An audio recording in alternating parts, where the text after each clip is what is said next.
సంక్రాంతి పండుగను పురస్కరించుకుని విశాఖలో ఏర్పాటు చేసిన బొమ్మల కొలువు అందర్నీ ఆకట్టుకుంది.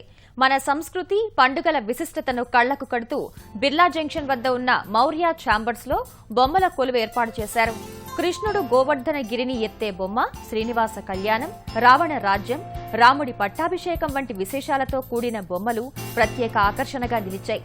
ఈ బొమ్మల కొలువును చూసేందుకు చుట్టుపక్కల నుంచి ప్రజలు తరలివచ్చారు.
మేము ఒక 20 yearsగా ఈ బొమ్మల కొలువు పెడుతున్నాం. ఇందులో అందరూ చెయ్యి వేయంది అవ్వదు. ఆ చుట్టుపక్కల వాళ్ళు కూడా వచ్చి తన వంతుగా వాళ్ళు ఏం ఎంజాయ్ చేయాలనుకుంటారో అది ఇక్కడ చేస్తారు. చిన్నప్పటి నుంచి మా ఇంట్లో మా అమ్మగారు నాన్నగారు మా చేత పెట్టించడం, ఆ చైల్డ్హుడ్ మెమరీస్ అవి ఎంతో హ్యాపీనెస్ ఇచ్చాయి. సో అది మా నెక్స్ట్ తరానికి తెలియాలి అన్న ఉద్దేశంతో మొదలు పెట్టాం. సో ఇలాంటివి ప్రమోట్ చేయడం చాలా ఇంపార్టెంట్ అని నాకు అనిపిస్తూ ఉంటుంది. మన మైండ్కి ఒక మంచి హాబీ, ఇది ఒక కల్చర్తో లింక్డ్ హాబీ కింద మనం చేస్తూ దానిలో ఉన్న హ్యాపీనెస్ పొందాలి అని అనిపిస్తూ పేరెంట్స్ కూడా చాలా టైం స్పెండ్ చేసి ఇవి చేస్తే పిల్లలకి చాలా బాగుంటుంది.